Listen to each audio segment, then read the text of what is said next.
Hello and welcome everyone. I know it's been a while, but I am back with another video of mine.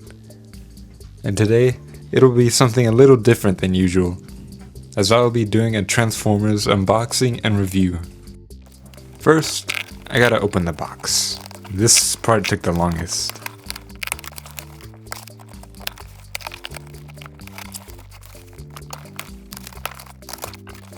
Now that I've got it open, let me reveal to you the three Transformers that we will be unboxing and reviewing. The Transformers Bumblebee Studio Series, Skywarp, Thundercracker, and Thrust.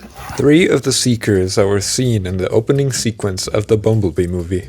And I'm so happy to finally have these, as I've waited for so long to get them. And now they are here.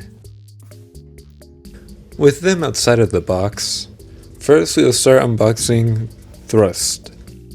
Thrust was the second Seeker to be released in Studio Series using this mold.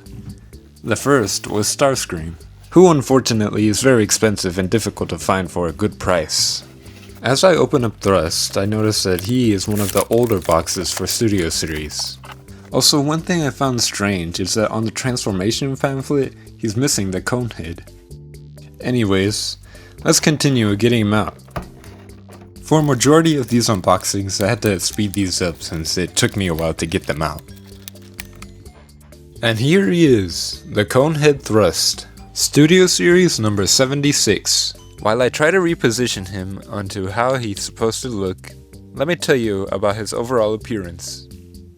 Most of Thrust's overall design consists of this lime green color, with some spots being this darker shade of green, while other parts being this ivory color, and the rest being either black, silver, or gunmetal gray, with the cockpit being yellow. Now while he is green in the movie, Thrust's original design was red and gray, although another one of his designs in Transformers Armada did have a green color scheme. But as for this design, this one is green rather than red. Now, while Thrust may not be as recognizable as the other Seekers, he is one of the main three Coneheads that show up in the original cartoon, alongside Dirge and Ramjet. Now, as you can see, it's quite obvious why they're called Coneheads. But anyways, as for Thrust, this figure looks almost exactly like the movie model, having very accurate details, molded, sculpted, and even painted all over the figure. So with Thrust getting the first look, we'll move him off to the side, and we'll be bringing Thrust back later for the articulation part of the review. So we can start getting a look at our next Seeker that we will be taking a look at, Studio Series 89 Thundercracker. Thundercracker was the next Seeker released, but unlike Thrust, does not have the cone head. It is more like the original mold, that is Starscream. But he still uses the same head as Thrust. And here is Thundercracker, completely out of the packaging and transformed properly. And so far, he looks absolutely amazing. Thundercracker so far has the best color scheme, with this rich royal blue. And even though it's a little difficult to see, he's got marbling paint, the details on him really stand out as well. Overall, he might just be the perfect Seeker. The only little problem I have is that on my copy, the top of Thundercracker's cockpit has a bit of paint chipping. My guess is due to Thundercracker having an open window box rather than a plastic window like Thrust. But it doesn't really bother me. To me it seems more like battle damage rather than just paint chipping. But that's enough for Thundercracker for now, as we move on to unboxing our final Seeker, the Studio Series 113 Skywarp. Skywarp was one of the original three Seekers. Although in this case, Skywarp is the most recent release of this mold, back in 2024. And now we see him out of his packaging. While Skywarp may not be as eye-catching as the other two, he was the one that I wanted the most and for the longest. With his bright purple paint, yellow cockpit, and the bluish gray that he has all detailed around him, he is still a very well done Seeker. And just like the other two, you can see all this fantastic detail throughout the figure. And while not the most colorful, he still looks like a force to be reckoned with. So for now, that is it for Skywarp, as we put him next to the other two, and we shall continue with the rest of the review. So now, let's dive in and take a closer look at Thrust. And the first thing you can see is he has a wonderful head sculpt with well painted details. And you can see each crevice and sharp edge on him too. And the fact that this transforms into his alt mode from the movie and being able to look this accurate to his robot mode as well is really something amazing for this kind of figure. As for the quality of this Seeker, the plastic is nice and strong, nothing wiggles around, and nothing feels like it's going to fall off either. I just love the way these Seekers are made. Pretty much from top to bottom and front to back, these Seekers are perfect. But there is a little bit of an issue that I have, and it's the wingspan that they have. Most Transformers don't usually take up this much space, but with their wings, they take up a lot of room. But other than that, Thrust is a very good use of this mold, and he's a wonderful addition to my collection. Now as for his articulation, he has plenty, since he is a more modern figure. He has a ball joint at the head, which allows him to look up and down. Even though the cone head is there, he can still look left to right. But it is a little more difficult to move. Now as for his arms, they can go out all the way and twist all the way around. He also has a bicep rotation, and his arms can go all the way up, pretty much. And for transformation, his hand can move up and down. Now as for his waist, you have to lift the crotch plate up to activate it, but it can move side to side, just not exactly the full 360 rotation. His legs can also go this far forward and this far back. He also has a thigh rotation at the top of the leg, while his knees are able to bend a little bit past 90 degrees. And moving past the legs down to the feet, they can go up and down a little bit and go all the way in.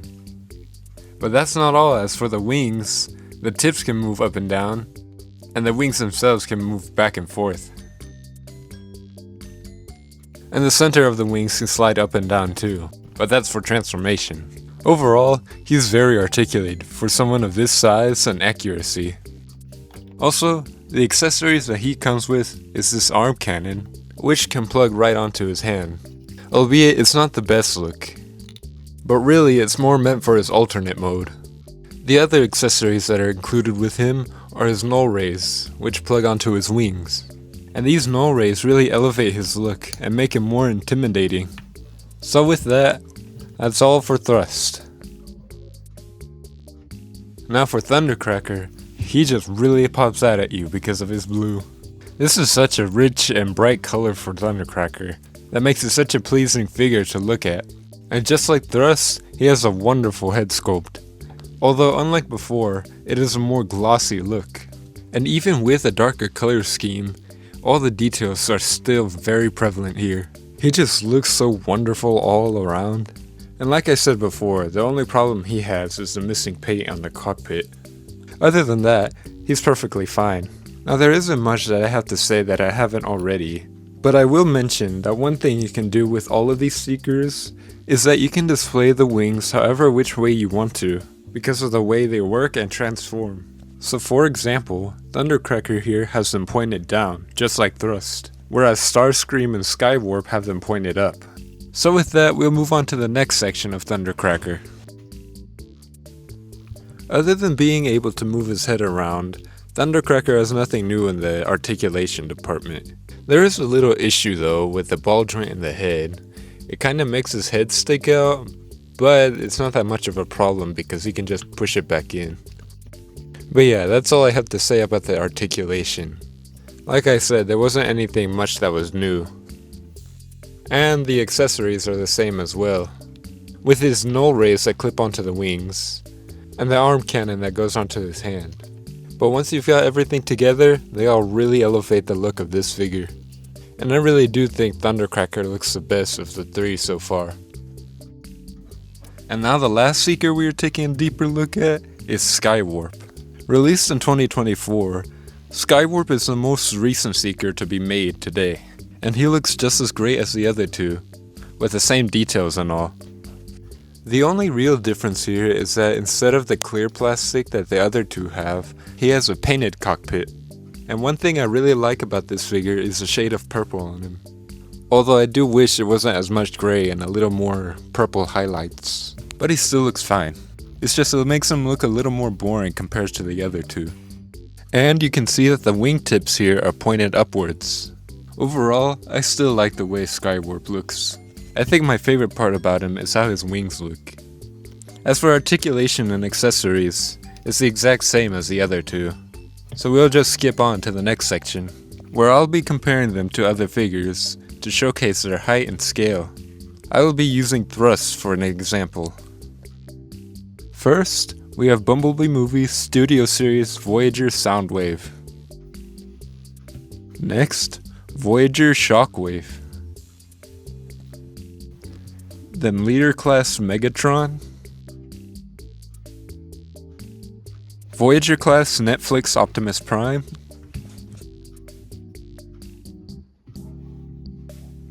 Leader Class Coronation Starscream. And Studio Series Rise of the Beast Bumblebee. And here we are. Now I will be diving into the transformation of this figure. But for this section, I sped up the footage as it would take too long for me to showcase the entire thing. But if you'd like to see the transformation, comment and let me know, and I will make a separate video just for the transformation. The Seeker transformation is relatively complex, but it's still fun to do. Although there were multiple parts where I got stuck on, because the instructions were unclear of what to do.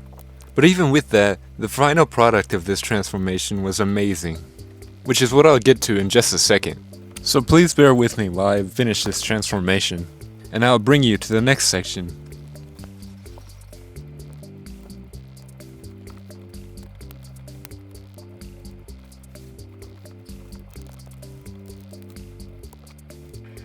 And here are all three Seekers, Thrust, Skywarp, and Thundercracker fully transformed.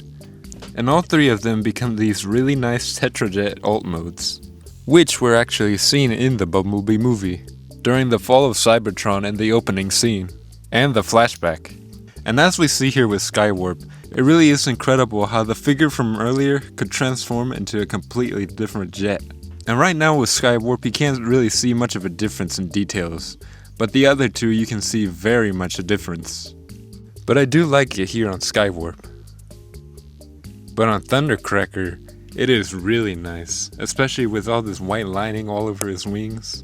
And that red nose cone just really pops out at you, and the highlights all over the jet as well. I just find it really amazing that these look the way they do, especially how sleek and powerful these jets look. As for Thrust though, he's probably my least favorite in the jet mode. But that doesn't make him any less of a good jet. It's just there's not as much to see as Thundercracker and Skywarp. Probably because his color scheme is just green, and off-white. But that is it for all three of my Seekers. To those of you who made it this far, thank you all for watching my first review on a Transformer product. And I apologize for my absence in making videos. And I hope to continue making some more soon. I've got a few more plans for customs and stories. And let me know if there's any more Transformers related content that you'd like to see from me, alongside my Thomas content. So that's all for now, and I thank you all for watching. I'll see you all soon.